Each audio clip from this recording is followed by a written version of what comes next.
Salut à tous et à toutes, merci de nous être fidèles à l'heure du journal édition 62. Signature ce lundi 31 août 2015 d'un protocole d'accord entre l'OFATMA et l'Office d'assurance vieillesse. Cet accord porte particulièrement sur le renforcement de leur capacité d'intervention dans l'application de l'assurance obligatoire des employés des entreprises privées, des ONG et certaines catégories d'institutions étatiques dans le but d'échanger des informations permettant de détecter les entreprises réfractaires. Ce nouveau protocole d'accord devra permettre aux deux institutions partenaires de développer des stratégies communes vers une couverture maximale en matière d'assurance, de santé et de retraite. Tour à tour, le directeur de l'OFATMA, Max Rudolph Saint-Albin, et celui de l'ONA, Emmanuel Ménard. Faut-il rappeler que l'ONA et l'OFATMA sont deux entités sœurs, piliers de la sécurité sociale en Haïti. Et nous sommes en train de vivre un moment historique ce matin, très certainement sous l'obédience du chaos, parce qu'il faut le reconnaître que le chaos l'a toujours souhaité, cette fusion de ressources, cette fusion de stratégies entre l'ONA et l'OFATMA. Et c'est ce que nous célébrons ce matin. Donc, vraiment, je pense que nous remercions du plus profond du cœur le DG de l'ONA et je pense que certainement nos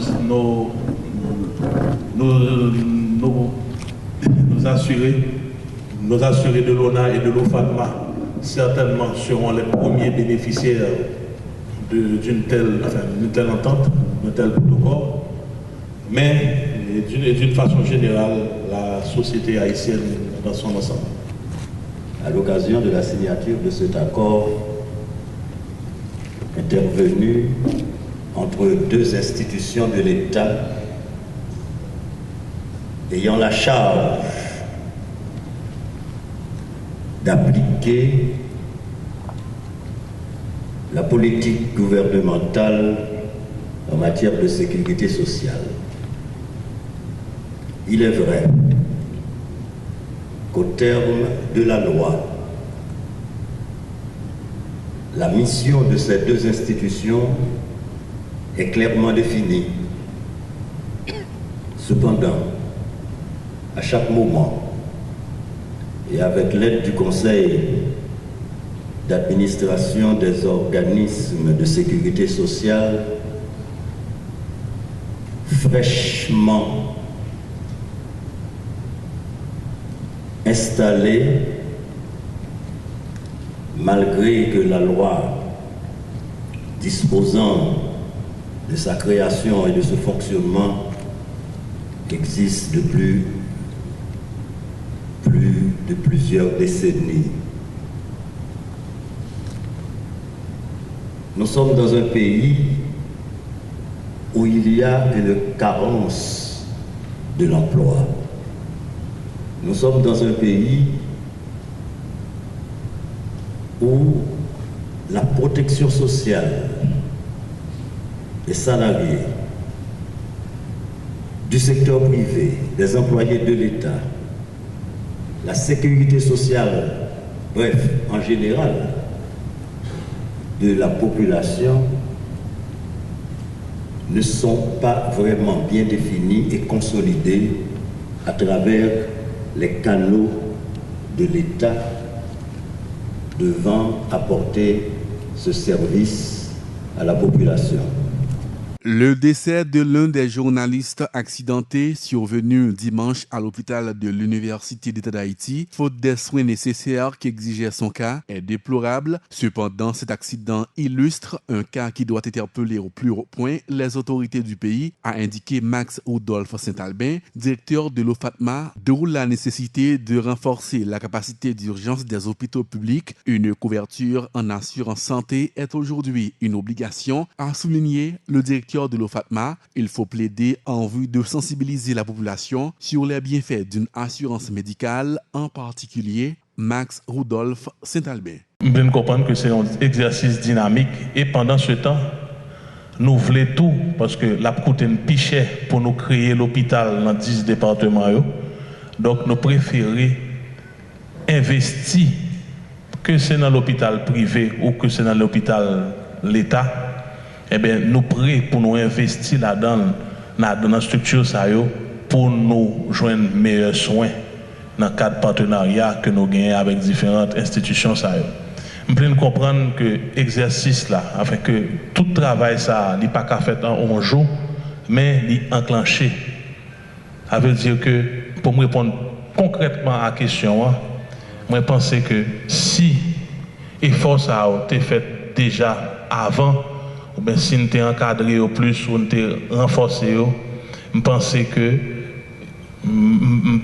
pense que Jefferson doit tomber, oui, mais il doit tomber dans de meilleures conditions parce que le doit déjà joindre service avant que l'arrivée, il passe différentes structures avant que l'arrivée l'hôpital côté le mourir. Je pense que tu as supposé déjà en cours de route déjà joindre une structure qui était piprée pour te bal service. Et m'a profité de l'occasion ça justement pour inviter par exemple direction TNH là, RTNH là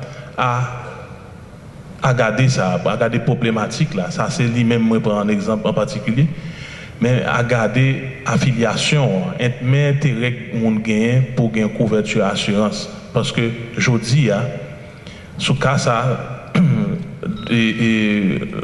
l'on passé l'hôpital au Fatma ou bon l'on passé l'hôpital Bernard Meuse avant qu'on arrive à l'hôpital général, eh bien on t'a doit gagner accès à service parce que l'hôpital ça fait partie du réseau l'hôpital au Fatma non excusez-moi j'étais sur le Gressier, eh bien toi qu'à l'hôpital dans le centre métropolitain ça veut dire hôpital français, hôpital asile français, l'hôpital Saint-François de Sales, l'hôpital du Canapé Vert, Saint-Esprit, Medimax, le Messie, pour me citer ça seulement, mais tout l'hôpital ça fait partie du réseau et eux-mêmes ils doivent bailler service pour mon. De toute façon, moi je pense que c'est peut-être plaidoyer ça qui pour faire, c'est sensibiliser. Et c'est sensibiliser pour nous continuer on a avec au Fatma informer la population sur l'avantage que yo gagne pour assurer et c'est là pour développer de plus en plus réflexe assurantiel la compatriotes nous pour étendre sécurité pour sécurité sociale là avec nos vérités et on tout bon dans le pays.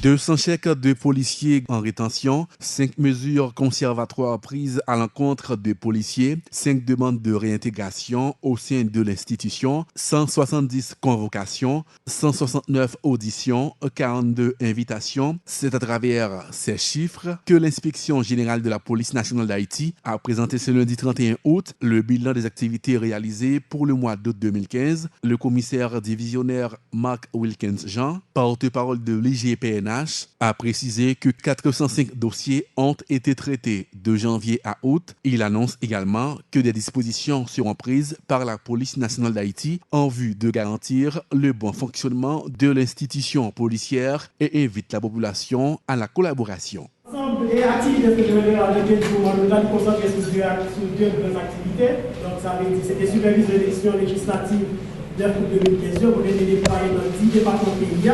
Donc l'objectif là c'est d'assurer, je l'ai dit tout à l'heure, que disposition de sécurité réglementaire à principe de qualité de la santé respectée et assurer nous que la santé engagée pour ce qui est de la sécurité de ces jours. Pendant la période ça, donc l'inspection générale, dans l'activité de supervision, ça a fait des actions, qui interpellent les 3 policiers, Madame Marie. C'est des policiers qui sont en uniforme, mais qui ne pas de travail, qui ne pas déployer dans le département et qui sont dans le support aux candidats. Donc, ils ont identifié les policiers et l'inspection générale a procédé à l'interpellation et à l'interpellation en isolement d'abord au commissariat de Jérémy, puis ils ont transféré dans l'inspection générale pour actuellement aussi objet pour enquête. Donc, il y a plusieurs plaintes, tout, donc nous ne pas constater, mais il y a des plaintes que notre côté là, contre des policiers, donc ils disent soit qui côté soutien par les candidats ou bien qui t'a côté appui, même genre avec les policiers dans les autres zones. Donc, plainte ça, actuellement, on a traité différentes plaintes pour regarder qui ça qui vient là-dedans et s'il y a des bagages qui viennent, donc pour une sanction qui est en cours. Donc, deuxième activité, supervision pour moi ça, donc c'est la supervision de dispositifs sécuritaires et CAIFESTA 2012, parce que je l'ai déployé tout pour superviser les dispositifs sécuritaires et probablement agent PNH qui était déployé en circonstance ça. Donc, c'est l'occasion pour l'inspection générale de féliciter tout agent PNH, toute unité qui est déployée, board, CIBO, UIBO, et commandement, tout qui est impliqué dans la sécurité et festivité, qui est déroulé sans incident majeur. Donc, c'est l'occasion pendant nous les oreilles policiers pour travailler dans l'élection qui participe pour performant. Donc, nous avons l'occasion pour nous féliciter pour et comportement tenu et puis avec les gens qui organisent la sécurité pendant vos festivités, ça, qui est passé pendant 10 jours dans le pays d'Haïti, qui c'était CAIFESTA. En termes de bilan, ça vient.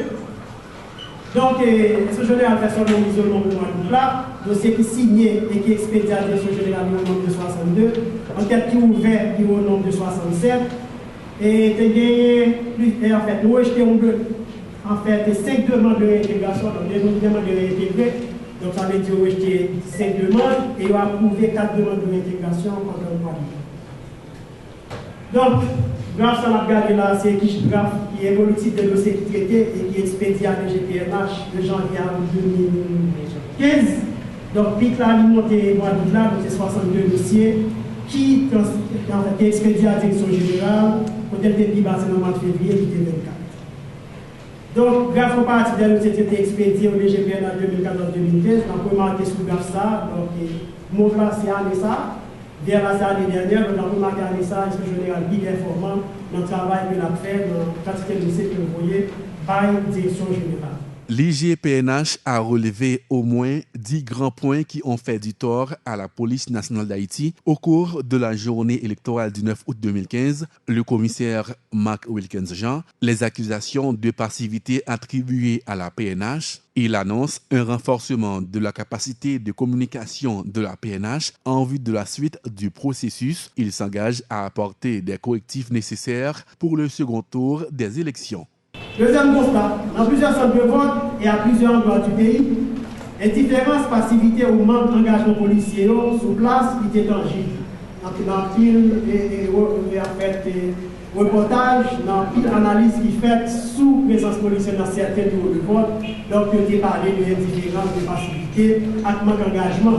Donc ça que quelques enquêteurs ou quelques nous, notre inspection générale, a constaté tout dans certains endroits, notamment dans le département du Nord, dans le département de Danse et même dans quelques endroits dans le département de l'Antiponie et quelques régions dans le département de l'Ouest.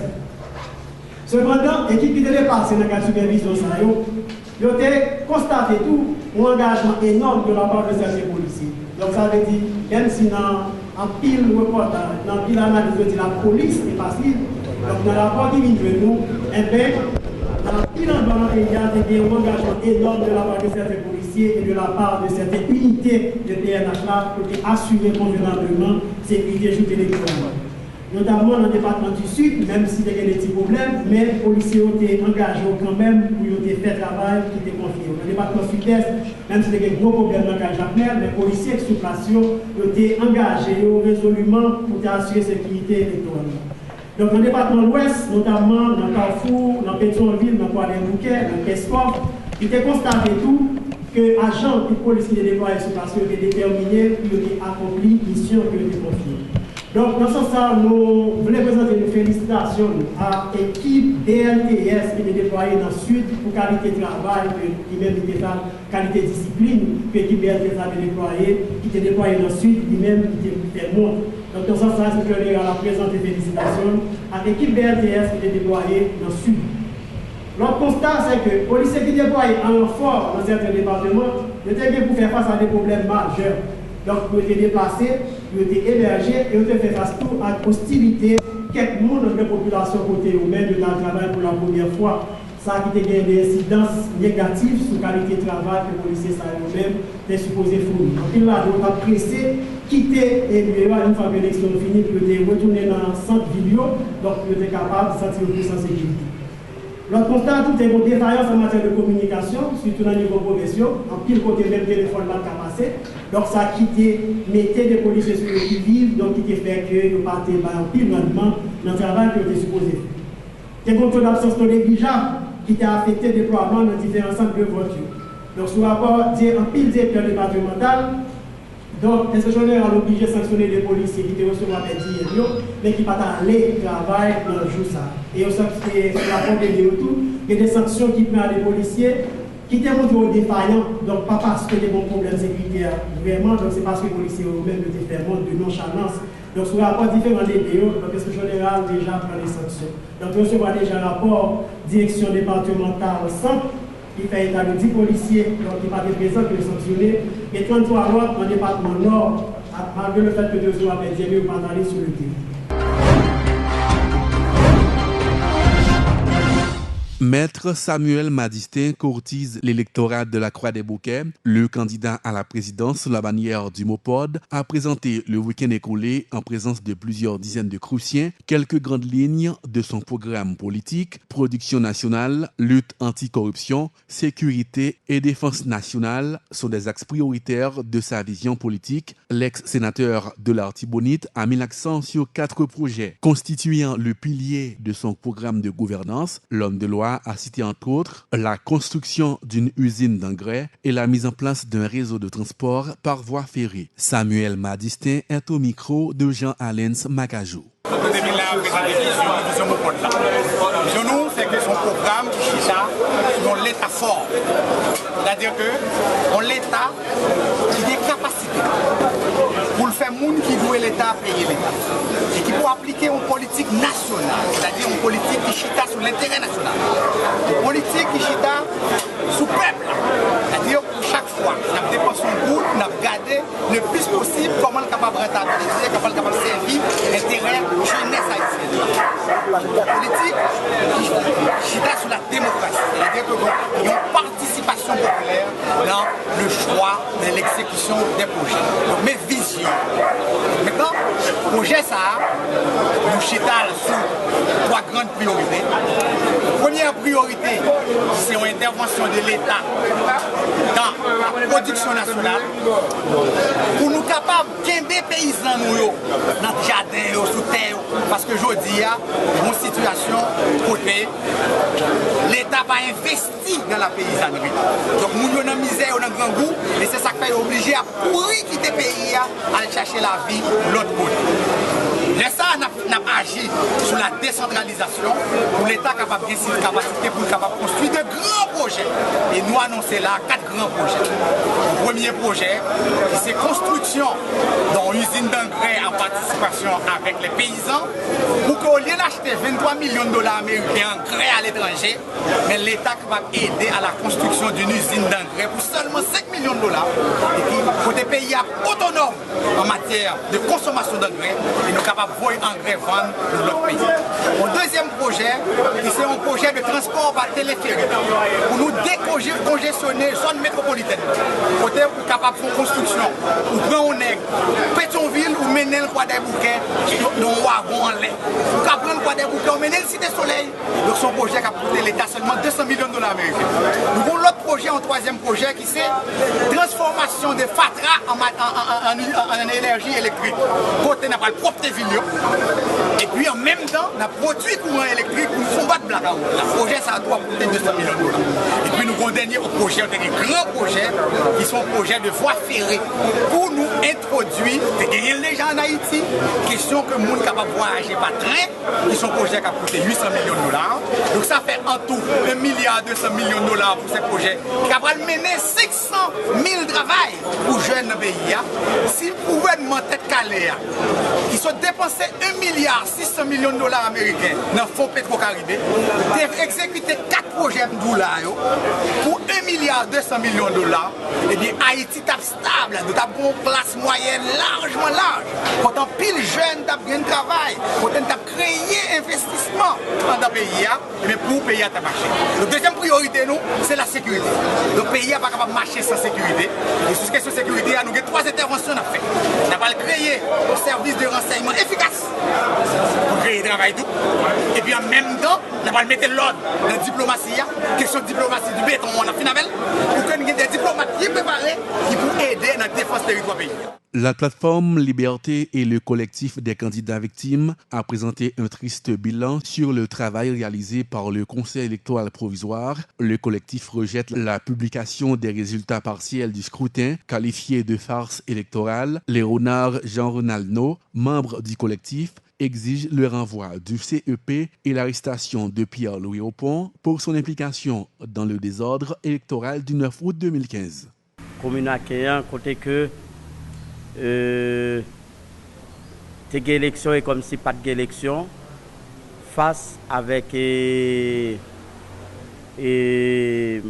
monsieur PHTK avec vérité côté que les monio venus pour y aller voter les arrivés ils mettaient une série de monde là pour empêcher de voter pour yo dire y a bayo 50 goudes ou sinon yo bayo 200 goudes pour yo dire même manger y a bayo égal voter tel monde kou fin voter vinn prendre comme ça ou sinon vinn manger. Moi-même étant donné que moi j'étais dans en 4e section en commune à 15 zone flamand. Auparavant, l'élection t'a bien déroulé, c'est moi-même qui t'a mené la donne.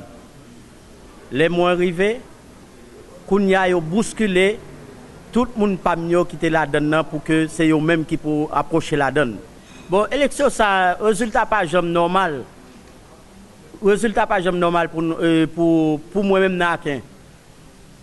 Par exemple, si na proposition côté yo mettez maintenant, yo ba moins 101 points. 101 voix. Ou non, seule section communale, moi, fait 80 voix. Manqué 9 sections communales. Est-ce que qu'on y a ces 21 voix me fait dans toute l'autre section? Me fait 80 voix dans seule section. Al vérifier tout le monde, al vérifier dans la 4e section, me fait 80 voix. Manqué 9 sections encore. Pour que c'est qu'on y a pour ces et 21 voix pour me faire dans l'autre 9 sections. Kounia là même nous demander élection ça faut le fait complètement. Côté que nèg qui pas 3e, yo mettez yo 3e, nèg qui pas même 2e, yo mettez yo 2e. À ce moment-là, nous même nous demander dans commune pour que l'élection soit faite correctement. C'est la fin de ce journal. Merci à vous tous qui l'avez suivi.